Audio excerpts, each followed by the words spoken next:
Alors, je vais te parler ici de numération. La numération, c'est un terme qui désigne tout simplement le mode de représentation des nombres.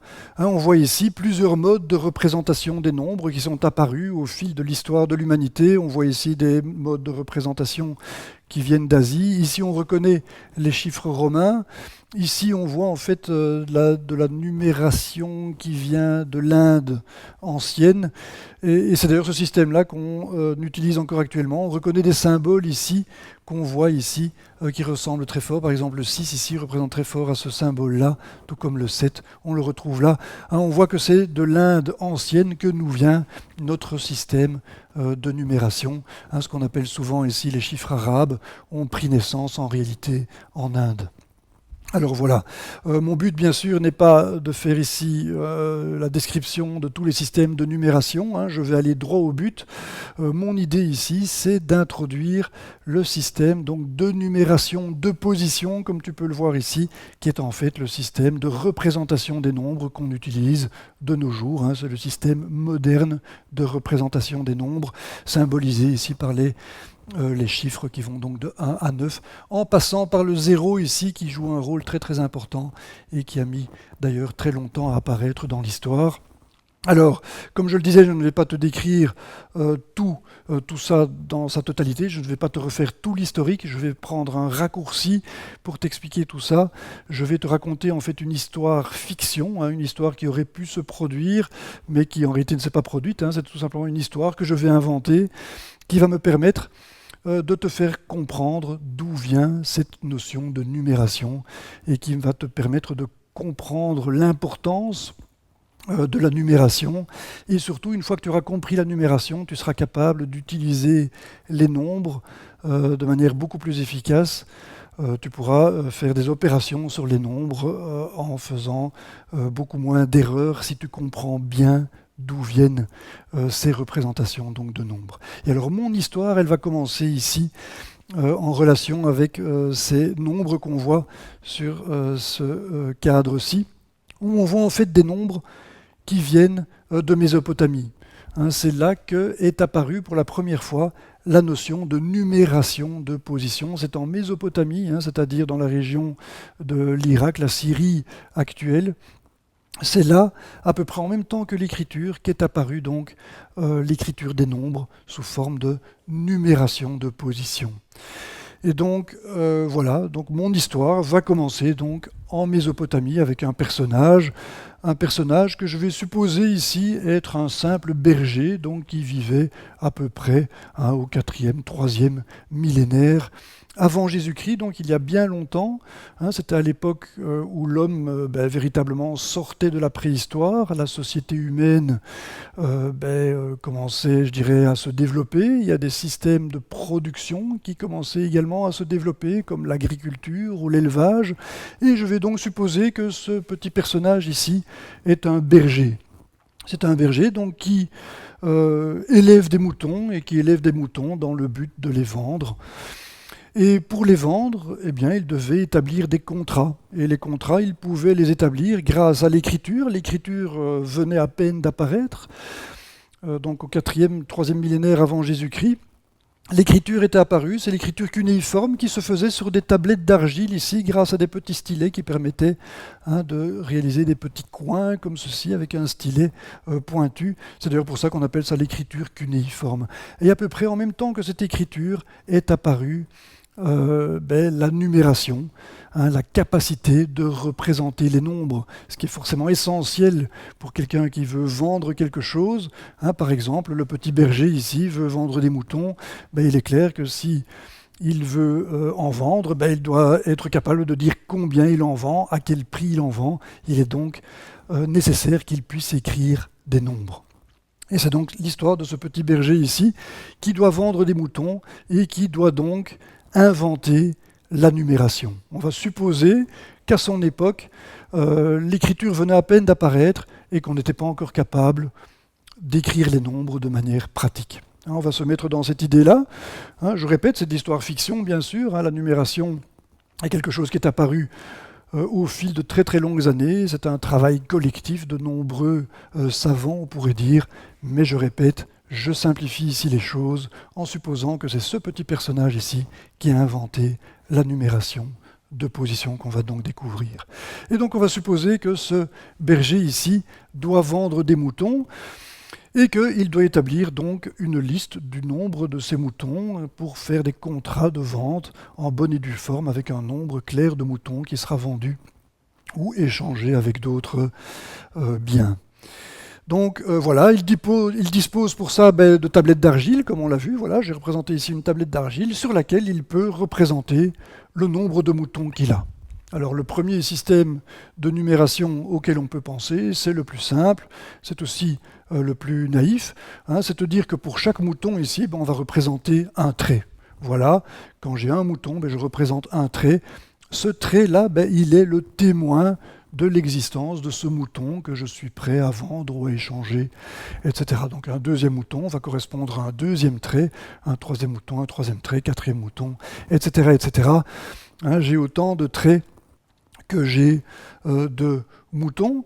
Alors voilà, tant que j'ai pas trop de moutons, ceci on peut plus ou moins appréhender. Hein, le nombre de traits qui est là, plus ou moins comparable au nombre de doigts qu'on a. On est habitué à nos 5 doigts, on peut l'appréhender. C'est pas trop compliqué. Mais si le nombre de moutons augmente, les choses deviennent beaucoup plus difficiles. Hein, ici, je ne sais pas combien de moutons j'ai, je ne sais pas non plus combien de traits j'ai ici. Tant que je n'ai pas de système de numération, cette représentation symbolique des moutons ici ne sert strictement à rien. Hein, pour savoir combien de moutons il y a, je serais obligé d'inventer un système de numération pour pouvoir les compter. Hein, maintenant, je peux le faire parce que j'ai un système de numération. Je peux dire 1, 2, 3, 4, 5, etc. Mais n'oublie pas, il faut se mettre dans l'esprit de l'époque, il n'existait pas de système de numération. Tout ce qu'on avait, c'était des représentations symboliques. Il est clair que le petit berger là, a tout de suite réalisé que cette technique n'était pas la bonne. Je ne peux pas établir avec ça un contrat. Voilà, j'ai autant de moutons. Le mouton, il avait un petit symbole pour le représenter, une petite boule de laine comme ceci. J'ai autant de moutons à vendre. Je mets ma signature ici au bas de ce contrat. Il est clair que ce n'est pas une écriture commode. Et ce n'est pas ça qu'on veut utiliser pour établir des contrats de vente. Ok, donc le berger a dû imaginer quelque chose d'autre et il s'est dit, tant que j'arrive à compter un nombre de moutons comparable au nombre de doigts que j'ai sur ma main, je m'en sors, il n'y a pas de souci, et donc je vais prendre ma main comme référence. Je vais compter les moutons sur les doigts de ma main et je vais pouvoir, grâce à ça, organiser l'écriture de mes nombres de moutons. Alors voilà, on va commencer. Un mouton, il le compte sur son premier doigt et il inscrit un trait. Le deuxième mouton, il inscrit un deuxième trait. Le troisième mouton, c'est son troisième doigt, il inscrit un trait, etc., etc. On arrive à 4, il inscrit le trait correspondant au quatrième mouton. Et pour le cinquième, il se dit, voilà, ma main est complète, je sais bien ce que représente une main, ces 5 doigts représentent ces 5 moutons, et ils vont être représentés ici comme un paquet de 5 traits. Alors le cinquième trait, il a décidé de ne pas l'écrire comme ça bêtement, parallèlement au quatrième ici, mais de prendre le cinquième trait pour barrer le paquet de 4 doigts ici. Ça me fait 5 traits qui me forment un petit paquet ici, qui me montre clairement que j'ai ici 5 moutons. Il y a déjà une organisation de l'écriture des nombres qui apparaît grâce à cette référence ici de la main. Et voilà, donc il va continuer maintenant à compter ses moutons, il remet le compte à 0, il recommence avec son premier doigt ici pour le mouton suivant, voilà, un mouton, un trait, un deuxième mouton, un deuxième trait, et on continue comme ça, 3, 4, et pour le cinquième, il va de nouveau barrer ici le paquet en mettant le cinquième trait au travers, de manière à bien voir ici un deuxième paquet de 5 moutons, un deuxième groupe de 5 moutons. Il est déjà arrivé à 2 groupes de 5 moutons. Et voilà, il remet donc de nouveau maintenant sa main à 0, il est de nouveau prêt à recompter les moutons. Voilà le premier qui apparaît en plus. Et encore un, voilà le deuxième, le troisième, le quatrième, le voilà, et le cinquième. Il va de nouveau barrer le groupe. Et comme ça, on voit que, effectivement, la visualisation est plus facile. On voit qu'on a 3 groupes de 5 moutons.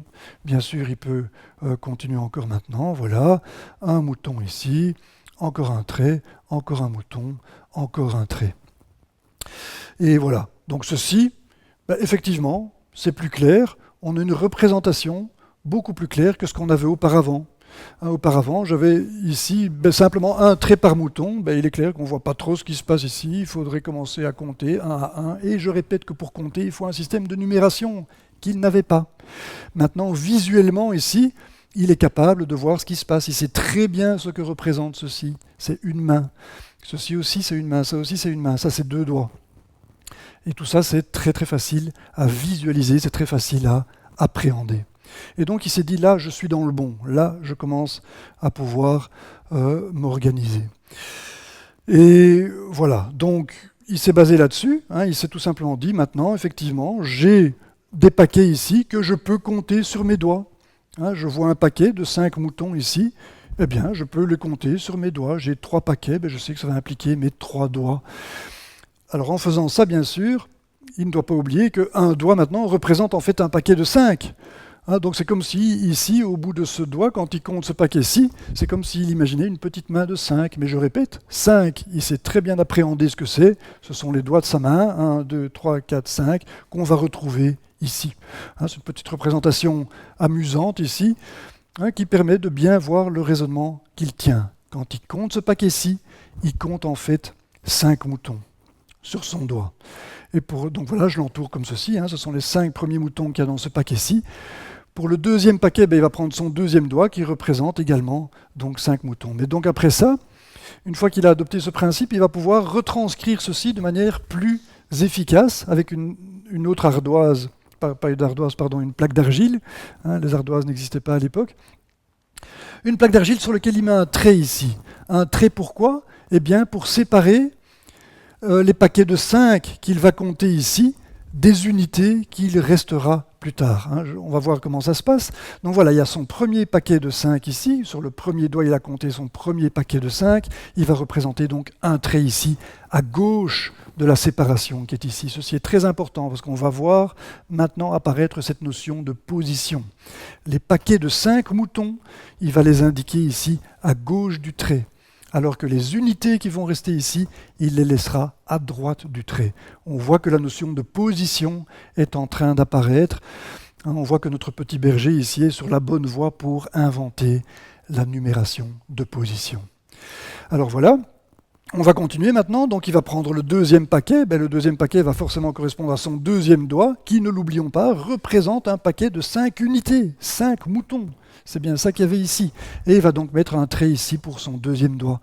Et on en compte un troisième. Voilà un troisième qui va correspondre donc à son troisième doigt ici, le troisième trait. Et puis il ne voit plus de paquet de 5 moutons. Et donc il sait que les 2 traits qu'il y a ici représentent des petits moutons individuels. C'est ce qu'on appelle des unités. Et les unités, comme je le disais, il va les laisser ici à droite. Ce sont les 2 petits doigts ici, par exemple, qui est sur cette main-là. Il va donc les représenter par 2 traits ici. Et maintenant, on arrive à une représentation qui est encore plus efficace. Plutôt que d'avoir ces paquets barrés ici avec ces barres obliques, on arrive tout simplement à 3 traits, suivis de 2 traits, 3 paquets de 5 et 2 unités. Alors ça, effectivement, on voit que c'est très efficace par rapport à ce qu'on avait au tout début, avec le système de traits témoins ici. Chaque trait est le témoin de l'existence d'un mouton, c'est le système par témoin, on pourrait dire, est fortement inefficace par rapport à cette nouvelle représentation qui est très élégante ici, 3 traits d'un côté, 2 traits de l'autre. On voit qu'avec ce système, en fait, on a toujours un nombre de traits qu'on peut appréhender très facilement parce qu'il est comparable au nombre de doigts qu'on a sur la main. Et ce nombre de doigts, on est habitué depuis qu'on est tout petit, on est fortement habitué forcément à appréhender ce nombre. Voilà. Alors, voilà, on va admettre maintenant qu'il a beaucoup de moutons à vendre. Alors ça fait beaucoup de paquets de 5 moutons, ceci, qu'il va devoir arranger ici. Voilà, il voit un premier paquet, il doit mettre un 1 ici dans la colonne de gauche. 1, 2, voilà, il va compter tous ces paquets. On arrive à 5. Le 5e paquet correspond à un 5e trait, etc. On voit que au fur et à mesure de son compte, ici, apparaissent chaque fois un trait qui représente donc un paquet de 5 moutons, ne l'oublie pas. Hein, de ce côté gauche ici, c'est un trait, c'est un paquet de 5 moutons. Il y en a encore 3 à mettre, hein, je suis distrait ici. Voilà, encore 3 paquets, encore un. Voilà le dernier des 3 paquets qui est là.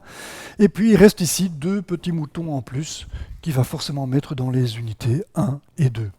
Voilà. Alors là, il est embêté. Il se disait c'était très pratique tant que je n'avais pas trop de traits ici. Tant que je n'avais pas trop de paquets de 5 moutons, mais maintenant j'en ai beaucoup, parce que j'ai beaucoup de moutons. Et si j'ai beaucoup de moutons à vendre, mon système ne va pas. Alors là, l'idée, c'est qu'il a tout repris à 0, et il s'est dit, je vais faire exactement comme j'ai formé ici ces paquets de 5. Pour des unités de moutons, j'ai des paquets de 5 moutons, mais je vais faire la même chose avec mes paquets de 5 moutons que je peux compter. Et donc il va recompter ceci. Voilà, un premier trait, un deuxième trait, un troisième trait pour le troisième paquet, un quatrième trait pour le quatrième paquet. Il est arrivé au cinquième, et là il s'est dit, je vais faire la même chose qu'avant. Plutôt que de marquer un cinquième trait à côté ici, je vais le barrer ici. Je vais le barrer pour le cinquième, et là je sais maintenant que j'ai un paquet de 5. Un paquet de 5 quoi? Un paquet de 5 fois 5 moutons. Chaque trait ici représente un paquet de 5. Et donc si j'ai un paquet de 5 ici, 2 paquets de 5, j'ai bien 5 fois 5. Ceci représente 25 moutons. Et il peut faire la même chose avec la suite ici. De nouveau, il va avoir ces 5 moutons. Le cinquième va permettre de barrer ce paquet. Et il voit qu'il a de nouveau ici un paquet de 5 fois 5 moutons. Alors il lui en reste encore 3 ici. Avec 3, il va avoir 3 traits tout simplement. Voici le dernier trait qui correspond à ces 3 derniers paquets ici. Il n'arrive pas à 5, donc il les laisse comme ça. Il n'y a rien à faire. Plus encore 2 unités, les 2 unités qu'on a depuis le début ici, voilà, qui remet dans la colonne de droite. Et maintenant, bien sûr, ces 5 paquets ici, ça représente, donc les 5, le paquet que j'ai ici, pardon, ça représente bien un grand paquet ici de 5 paquets de 5 moutons. C'est bien 25 moutons que ça représente, de même que pour l'autre, ça représente ce paquet-ci. Et donc, ce qu'il a décidé de faire maintenant, c'est de créer une troisième colonne dans laquelle il va venir mettre ici ces 2 paquets de 5 fois 5. Et donc, c'est ce qu'il fait. Il y aura 2 paquets de 5 fois 5 qui vont apparaître. Et les 3 ici, voilà, je les fais remonter pour que ce soit plus propre à voir comme ceci. On a l'écriture maintenant d'un nombre qui représente un très grand nombre de moutons.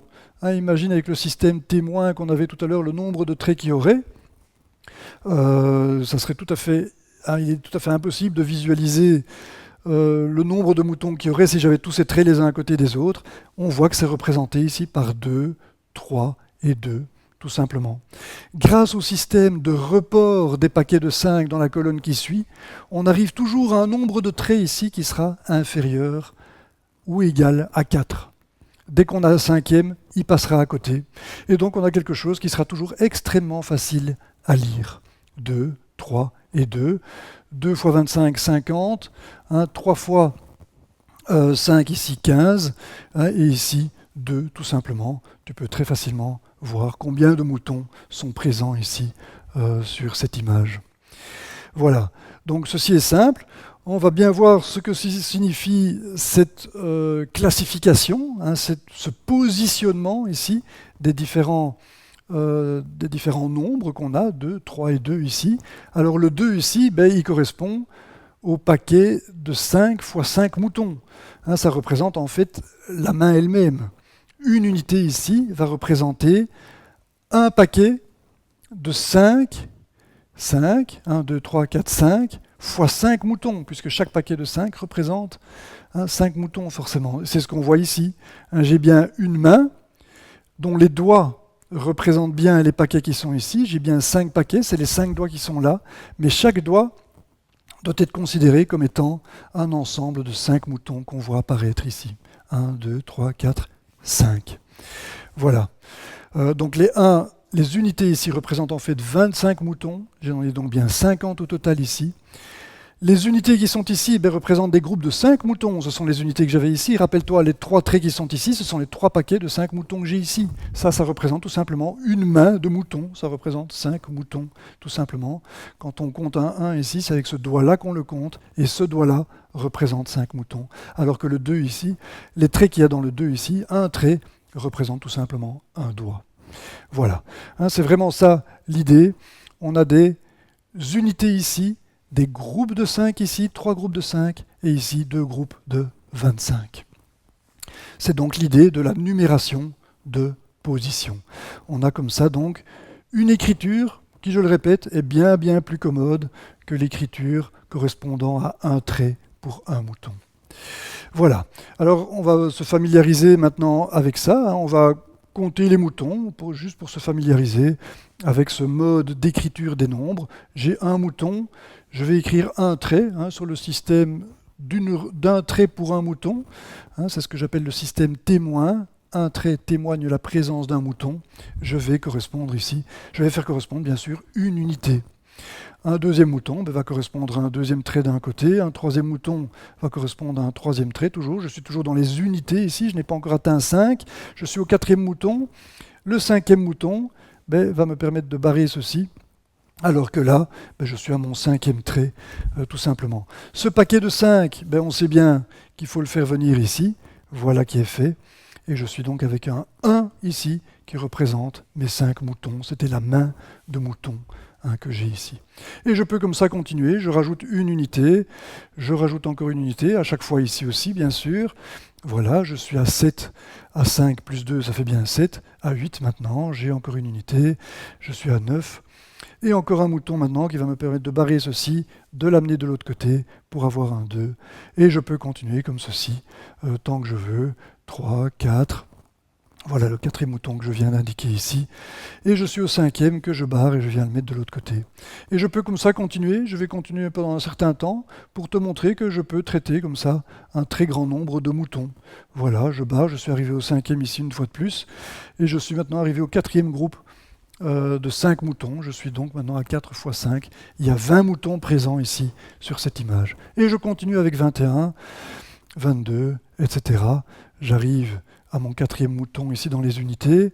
Je viens d'en rajouter un cinquième, je vais donc barrer ça et je vais l'amener de l'autre côté. Alors ici, je vais te demander de faire attention parce que l'arrivée de ce paquet ici de l'autre côté va me mettre un cinquième paquet ici. Ça veut dire que le cinquième, je ne vais pas l'indiquer comme un barreau supplémentaire ici, mais je vais l'indiquer comme une barre qui va barrer ce paquet de 4. Voilà qui est fait. Et une fois que c'est barré, bien sûr, ça ne va plus rester là. Si c'est barré symboliquement, ça veut dire que je vais le supprimer, je vais le mettre là. Et c'est donc ce que je fais. Et je suis donc maintenant arrivé à une situation où j'ai ce petit 1 ici qui représente tous les moutons qui sont représentés par ces traits ici, dans le système de traits témoins. Et j'ai donc maintenant tout simplement 25 moutons. Comment est-ce que je le sais? Parce que je sais qu'ici j'ai les unités, ici j'ai les paquets de 5, et ici j'ai les paquets de 5, 2 paquets de 5, 5 x 5, ça fait 25. 25 est représenté par un petit trait dans la troisième colonne. C'est assez extraordinaire, ça marche vraiment bien. Et on peut donc continuer comme ceci. Voilà, j'insiste bien ici sur le fait que ce 1 ici représente les 25 moutons. Un paquet de 5 doigts munis de 5 doigts chacun, munis de 5 unités chacun. Et voilà, je peux encore maintenant rajouter des moutons. En voilà un petit de plus. Hein, ceci représente 26 moutons, 2 petits traits plutôt que tout ça. 27 moutons. Et voilà. Voilà, donc maintenant, je vais généraliser ça maintenant. Je peux représenter en fait toutes sortes de nombres comme ça. Voilà, ici, qu'est-ce que j'ai représenté? J'ai représenté une main de mouton, c'est 5, plus 3 unités, ça fait 8. Ceci, c'est le nombre 8. Ceci, c'est le nombre 10, hein, 2 x 5, plus 2, c'est le nombre 12. Ici, qu'est-ce que j'ai? J'ai 15, plus 1, c'est 16. Ici, qu'est-ce que je vais avoir? 2 fois 25, hein, 5 fois 5 ici, n'oublie pas, un trait représente une main de mouton, c'est-à-dire 25. J'ai 2 traits, c'est donc bien 50. J'ai rien ici, pas de problème, je passe de 50 à 50, 1, 2, 3, 4, 54. Ceci représente 54 unités, 54 moutons, par exemple. Voilà. Alors avec ça, le petit berger, il est enfin capable maintenant d'établir des contrats qui auront toute leur efficacité, puisqu'il y aura moyen de lire les nombres très confortablement, en empruntant très peu de place sur sa plaquette d'argile. Voilà ici un contrat qu'on pourrait imaginer dans cette histoire. Le berger a à disposition un fois 5, ça fait donc 5 moutons, plus 1, 2, 3, 4, ça fait 9 moutons. 9 moutons, il a bien représenté le symbole du mouton ici, qu'il a envie d'échanger, hein, il va faire du troc ici, avec quelqu'un qui lui vend des poules. Des poules, hein, c'est le symbole de la patte de la poule ici, et combien de poules il aura pour 9 moutons, hein, les deux vendeurs, acheteurs, les deux échangeurs, on pourrait dire, qui font du troc là, se sont mis d'accord pour que 9 moutons représentent 2 fois 25, 50, 51, 52, 53. 53 poules. 9 moutons pour 53 poules. On ne sait pas du tout si c'était un bon deal, hein, mais voilà, c'est pour expliquer le principe. Ils mettent leur signature, la signature des deux protagonistes de l'échange ici, et le contrat est établi. Ils peuvent maintenant, ils se sont engagés avec leur signature, et ils peuvent maintenant rentrer chez eux, prendre l'un ses 9 moutons, l'autre ses 53 poules, et ils peuvent procéder à l'échange. Voilà, hein, tu vois que c'est extrêmement pratique, c'est la numération de position. Alors le petit berger, là, comme c'était un perfectionniste, il s'est dit, ben, je vais encore essayer de faire mieux. Je vais essayer de me débarrasser des traits qu'il y a là, qui prennent de la place, c'est pas très commode, on pourrait éventuellement les confondre avec les petits traits qui sont là, si je les écris plus petits, c'est pas très joli. Et si je les supprimais, qu'est-ce qui se passe? Alors voilà, je le supprime. Si je supprime ce trait, ben oui, non, c'est peut-être un petit peu risqué parce que l'espace qui est ici est petit. Et je pourrais très bien imaginer que ce trait-là fasse partie de l'autre groupe de traits ici. Et donc je pourrais très bien faire une mauvaise lecture. Hein, ici, ce sera encore pire parce que si je supprime ces traits, ben, je ne verrai plus qu'il y avait un espace vide ici qui représentait 0 fois 5 moutons. Hein, on se rappelle ici hein, que si je le remets, il y avait un espace vide, hein, que clairement on ne voit plus ici. Donc il s'est dit non, peut-être que ce n'est pas une bonne idée de supprimer ces traits. Et puis à la réflexion, il s'est dit, ben oui, peut-être bien que j'y arriverai. Parce que si ceci, je représentais ça par un symbole unique, un symbole dans lequel, par exemple, ces 4 traits seraient liés entre eux. Sous cette forme-ci, par exemple, je vais joindre les bases de ces 2 traits-là, joindre les sommets de ceci et joindre les bases de ceci, ça donnerait ces 4 barres qui sont reliées maintenant et qui forment une espèce de W comme ça. Ça serait pas mal, parce que, à ce moment-là, si je reprends le 1 qui est ici, hein, je reproduis le 1, lui, j'ai pas besoin de le changer, c'est un symbole tout seul, donc c'est bon. Et je vois bien maintenant, je peux supprimer les traits. Il n'y a plus de danger, je vois bien un 1 ici, avec un 4 ici. Je n'ai plus besoin de mettre une séparation, je vois bien que ce 1 est détaché du 4. Alors que tout à l'heure, je n'étais pas tout à fait sûr. L'espace ici aurait pu être plus petit, et j'aurais pu croire que c'était 5 traits. Et ça, c'est une bonne idée. Il s'est dit, je vais faire la même chose avec le 2. Le 2, je vais joindre les sommets ici. Le 3, je vais joindre alternativement ici les bases et les sommets pour faire cette espèce de N à l'envers ici. Et donc, il a inventé en fait le symbole, le chiffre symbole qui représente une quantité. Le 4 est représenté par un symbole qui est cette espèce de W, le 2 par cette espèce de V retourné, et le 3 ici par cette espèce de N de travers et retourné aussi. Et donc il s'est dit avec ça, je peux supprimer mes traits. Et puis là il s'est dit, oulala, non, parce que là de nouveau, hein, qu'est-ce qui se passe avec les traits? Je voyais que j'avais rien ici, je voyais que j'avais rien, tout simplement. Ce qui est important de savoir qu'il n'y a rien, parce que savoir qu'il n'y a rien ici, ça veut dire que je sais que je suis ici dans la 3e colonne, et que la 3e colonne représente 25. Si je supprime cette ligne, je ne vois plus les traits. Je peux très bien estimer que je ne suis pas dans la colonne des 25, mais dans la colonne des mains, des 5. 2 fois 5, c'est pas la même chose que 2 fois 25. Donc il faut être prudent. Et donc il s'est dit, avant de supprimer ces traits ici, je dois inventer quelque chose. Et ce que je vais faire ici, c'est tout simplement inventer un symbole qui représente qu'il n'y a rien. Et pour faire ça, il a inventé un symbole qui est tout simplement le 0. C'est le 0 qu'on connaît encore maintenant, qu'on utilise forcément dans l'écriture des nombres actuellement. Et le 0, il est pas mal parce que ça représente quelque chose ici qui est très différent des barres qu'on a ici qui sont liées entre elles. Et ce 0 représente un espace vide, exactement comme l'espace vide que j'ai ici. À l'intérieur du 0, il n'y a rien, tout comme ici, entre les 2 barres, il n'y a rien.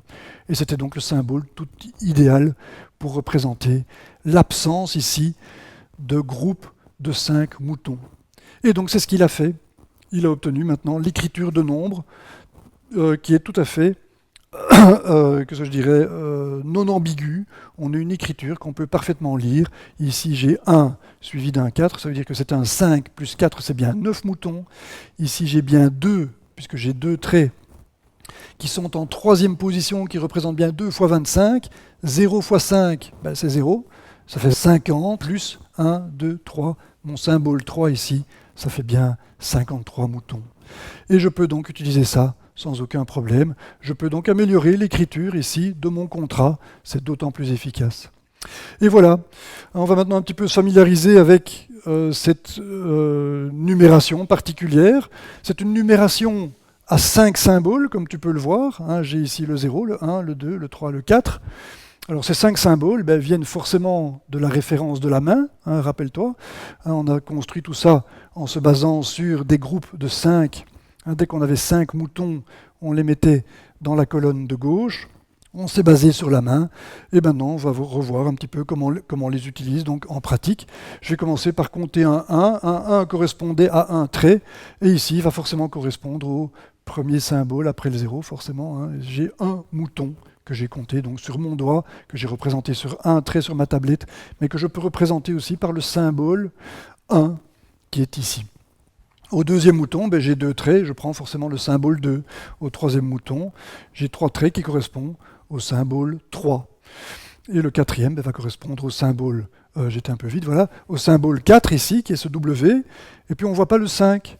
Hein, on pourrait être étonné, on travaille avec la main comme référence, on pourrait se dire, il manque le symbole 5. Non, il n'y a pas de symbole 5. Rappelle-toi, hein, quand on arrive à 5, ce qu'on fait, c'est tout simplement barrer ceci, pour dire qu'on va le transporter dans la colonne de gauche pour mettre un petit 1.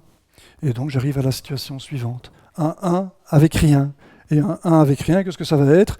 Ça va forcément être un 1 qui sera placé à gauche avec un rien, c'est-à-dire 0 à droite. Et on a ici l'écriture du nombre 5 dans le système de numération que j'ai ici, qui est basé donc sur la main. On va dire qu'il est un système de numération de base 5. La base de cette numération, c'est la main. La main compte 5 doigts. On va dire que ceci est le système de numération en base 5. Ce nombre donc qui représente un 10 est en fait un 5 dans le système de numération de position en base 5. Voilà, alors je peux continuer maintenant. Je suis arrivé à 5, donc je peux remettre ma main à 0 ici. Je continue à compter. J'ai un 1, 2 unités, 3 unités. Je corresponds, hein, n'oublie pas ici, je mets chaque fois le symbole. Hein, je peux revenir en arrière pour te le montrer. Là, j'avais bien 2. Je mets bien le symbole 2, je suis ici. Et je garde bien sûr le 1 qui était là pour dire j'ai déjà 5 moutons qui ont été comptés. J'en ai 5, cette fois-ci plus 2. Ceci, c'est le nombre 7. Et je peux continuer comme ça avec un troisième. J'ai 1 avec 3, ça représente 8. 1 avec 4, ça représente 9. On l'a déjà rencontré tout à l'heure. Et le cinquième va me faire ici barrer ceci et le faire reporter de l'autre côté pour avoir tout simplement 2 traits. Et 2 traits, qu'est-ce que c'est? Dans l'écriture ici, ça va être tout simplement le symbole qui est là, suivi de quoi? D'un 0 bien sûr. Ceci, c'est tout simplement le nombre 10. 2 avec un 0, c'est tout simplement 10. Dans le système de numération de position en base 5. Et voilà, et on peut continuer comme ça bien sûr. Je suis ici maintenant à combien? À 2 fois 5, 10 plus 2, 12. J'ai écrit ici 12 en base 5. Et voilà 13 en base 5. Voilà, on pourrait continuer comme ça. Maintenant, ce qui va m'intéresser, c'est de voir ce que ça donne en base 10. Hein, tu as compris qu'en fait, ce système de numération, c'est celui qu'on utilise dans le monde moderne, c'est celui que tu utilises tous les jours. La seule différence avec le système ici, c'est qu'on travaille en base 10. J'ai bien maintenant 10 symboles, du 0 au 9, j'ai bien 10 symboles. Et je peux donc procéder exactement de la même manière pour obtenir l'écriture des nombres tels que tu la connais. Et c'est donc ce que je vais faire maintenant. Alors pourquoi 10 bien sûr? Parce que les Indiens de l'Inde ancienne, là, eux ne se sont pas basés sur une main, ils se sont basés sur 2 mains. Ils ont compté tout simplement sur base de leurs 10 doigts. Et donc voilà, on peut compter un premier doigt, ça va correspondre à un trait, ça correspond forcément au premier nombre de la série qui est 1. 2 va correspondre à 2, etc. Ça va aller beaucoup plus vite ici, tu es tellement familier à ça.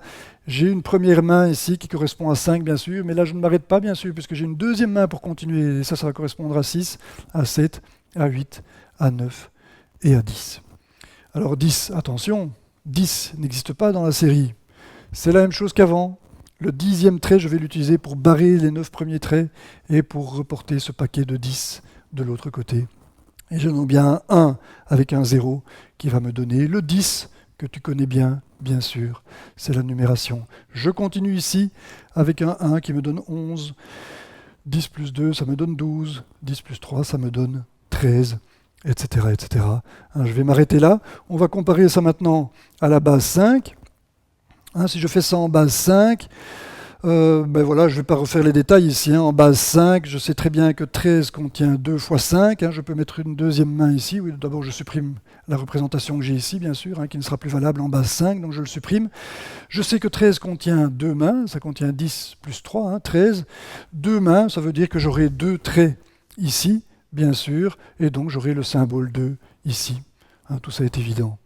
Il me reste 3 bien sûr pour arriver à 13. Les 3 doigts qui sont ici vont être représentés par 3 traits ici et forcément par le symbole 3 ici à côté. Voilà qui est fait. Ceci, c'est le nombre 13 en base 10 ici, en base 5 ici. Alors, j'aurais pu bien sûr représenter ce nombre 13 avec les symboles habituels pour le 1, le 2, le 3 et le 4. Hein, rappelle-toi que ceci, c'est le 1, le 2, le 3, le 4 que j'ai adopté pour ma base 5. Si j'avais utilisé les mêmes symboles, j'aurais pu très bien choisir comme 1 ceci, comme 2 ceci, pourquoi pas. Alors qu'est-ce que j'aurais eu? J'aurais eu à la place du 2 écrit comme ceci, j'aurais eu le 2 traditionnel. À la place du 3, j'aurais eu le 3 traditionnel. Ça veut dire que 23, ce qui apparaît comme étant 23 en base 5, est en fait un 13. Hein, il faut faire attention à ça. C'est pour ça que quand on travaille avec d'autres bases, il y a intérêt en fait à utiliser d'autres symboles que les symboles habituels qu'on utilise en base 10. Hein, il est beaucoup plus facile de voir ceci en fait comme étant 2 fois 5 plus 3, c'est-à-dire 13, que de ceci. On est tellement habitué à voir 23 là-dedans qu'il est difficile de se figurer que c'est un 13. En réalité, c'est un 13 quand on le considère dans la base 5 et non pas dans la base 10. Voilà. Alors, les bases comme ça, tu as vu, on a déjà travaillé sur la base 5, la base 10, en fait les bases, il en existe une multitude. Hein, si on fait l'historique des systèmes de numération, je ne vais pas ici te présenter tous les systèmes de numération, mais je vais quand même revenir à la base avec mon petit berger ici, hein, le mésopotamien, 3e millénaire avant Jésus-Christ. Ils utilisaient en fait un système en base 60. Ils devaient accumuler de 1 à 59 unités avant de passer à la colonne de gauche. Hein, on arrive à 59 ici. Et les symboles pour ces 59 unités, 59 nombres, étaient relativement complexes. Comme tu peux voir, je ne vais pas du tout rentrer dans les détails ici, mais c'est ce système-là qu'ils utilisaient donc en base 60, hein, qu'ils utilisaient pour établir leur contrat de vente ou tout simplement pour faire leurs inventaires, pour écrire des nombres en toute généralité. Alors il existe une autre base très importante, c'est avec celle-là que je vais terminer, c'est la base qui est utilisée par les informaticiens. Hein, depuis l'invention de l'ordinateur, une nouvelle base est apparue. Hein, ceci est un tout vieil ordinateur qui date des années 60. Alors dans un ordinateur, qu'est-ce qu'on a? On a ce qu'on appelle des transistors. Alors ceci c'est la version moderne des transistors, hein, on n'est plus en 1960 ici. Et qu'est-ce que c'est qu'un transistor? C'est un petit circuit électrique tout petit à l'échelle du micron, même parfois plus petit que le micron. C'est un petit circuit électrique dans lequel circulent des courants. Je vais vraiment passer les détails ici. On a un petit dispositif relativement compliqué ici qui fait que quand on envoie un courant ici, ce courant peut en commander d'autres ici. On peut avoir une sortie ici ou non en fonction du mode de fonctionnement de ce transistor. C'est pas ça qui m'importe ici. Tout ce qui est important de voir, c'est qu'en fait on manipule des courants et que ces courants peuvent être vus en fait comme une écriture. La présence d'un courant, c'est un petit peu comme un trait sur une tablette d'argile. Quand j'ai un trait, ça veut dire que j'ai un courant qui circule. Si j'ai rien ici, ça veut dire que j'ai pas de courant qui circule, tout simplement. Ça veut dire qu'en fait, avec ça, je peux très bien coder des 0 ou des 1. Le 0, ça code pour l'absence. Rappelle-toi, le 0, il est là pour coder l'absence de quelque chose. Et le 1, il est là pour coder la présence d'une unité de quelque chose en nombre 1. Et donc, avec les ordinateurs, on est capable de manipuler des 0 et des 1 uniquement. Et donc, on ne va pas utiliser le système en base 10, le système de numération en base 10 avec un ordinateur, ni celui en base 5, mais bien celui en base 2. C'est ce qu'on appelle le système de numération de position binaire.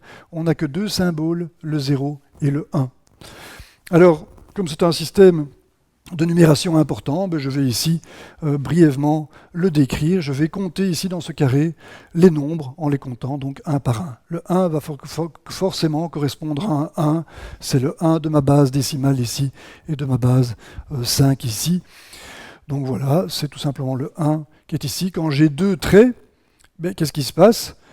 Je suis forcément à 2 dans les deux bases qui sont ici, mais par contre ici, je n'ai pas de symbole 2. Mais forcément, je suis déjà arrivé à 2, j'ai déjà l'équivalent d'une main ici. Donc ce 2, ce deuxième trait, je ne pouvais pas l'écrire comme ça. Je devais l'écrire en barrant tout simplement le 1. Ça, c'est le deuxième trait. Pourquoi? Parce que j'ai atteint les deux et que donc je dois le passer de l'autre côté. Et j'ai donc un 1 qui apparaît. Et à la place ici, j'ai rien, j'ai un 0. Ça veut dire que le nombre 2, ici, qui apparaît là et là très clairement, va s'écrire un 1, un 0, c'est-à-dire comme un 10 en base 10, ou comme un 5 en base 5. Mais ceci n'est ni un 10 ni un 5, c'est un 2 quand je suis dans la base 2. Okay, et je peux continuer comme ça. Maintenant, quand j'ai un 1 en plus, j'arrive forcément à un 1 en plus. Ça apparaît être un 11, ce n'est pas un 11. Ceci est un 2 plus 1, c'est un 3. 2 plus 1, c'est bien un 3. Et voilà, maintenant j'arrive à 4. Avec 4, je rajoute encore un trait. Rappelle-toi, je ne peux pas rajouter ce trait. Je dois le barrer puisque j'atteins déjà 2. 2, c'est considéré comme une main tout à l'heure. Elle doit donc passer à côté. C'est ce que je fais ici. Et on voit donc que 4 va s'écrire comme un... Voilà, pardon, ici j'ai sauté les étapes, excuse-moi. Le 2, comme je disais, je ne peux pas l'écrire comme étant un 2. Je dois donc le barrer ici, le 1, pour venir le mettre dans la colonne d'à côté. Et voilà. Et le 4 va apparaître comme un 1, suivi de rien, c'est-à-dire 100. Et puis je peux encore écrire ça. Je peux maintenant passer au 5. Le 5, c'est une unité de plus. Et je vais rajouter une unité de plus. Voilà, j'arrive à 101. Je vais m'arrêter là. Le 101 ici, enfin, ce qui apparaît comme un 101, faisons attention. Ce qui apparaît comme un 101, c'est 1 fois 4, plus 0 fois 2, plus 1 fois 1. C'est bien 4 plus 1, c'est bien 5. C'est le 5 auquel j'étais arrivé, que je ne peux pas représenter ici. Pour le représenter en base 5, je dois combiner une main suivie d'un 0. C'est ça, le 5, comme on a vu tout à l'heure. Et voilà, on a donc le nombre 5 représenté ici en 3 bases. La base 10, la base 5 et la base 2, c'est-à-dire 5 en nombre binaire. Voilà, c'est ici que s'arrête donc cette introduction au système de numération. C'est une séquence longue, mais il est important de bien la comprendre. J'espère que tu étais attentif, parce que c'est vraiment la compréhension de ce mode d'écriture des nombres qui fait qu'on peut manipuler les nombres en comprenant bien ce qu'on fait, et quand on comprend bien ce qu'on fait, on fait beaucoup moins d'erreurs, et les choses qu'on fait sont beaucoup plus plaisantes aussi parce qu'on les comprend en profondeur. Voilà, dans les séquences qui vont suivre, on va voir que la numération de position n'est pas seulement utile pour représenter les nombres comme on le fait ici, ceci est juste une représentation du nombre 5. Ce n'est pas utile seulement pour la représentation, mais c'est surtout très très utile pour le calcul, pour faire des additions, des soustractions, des multiplications. On aura l'occasion de voir ça dans les séquences suivantes. Merci pour ton attention, donc à bientôt.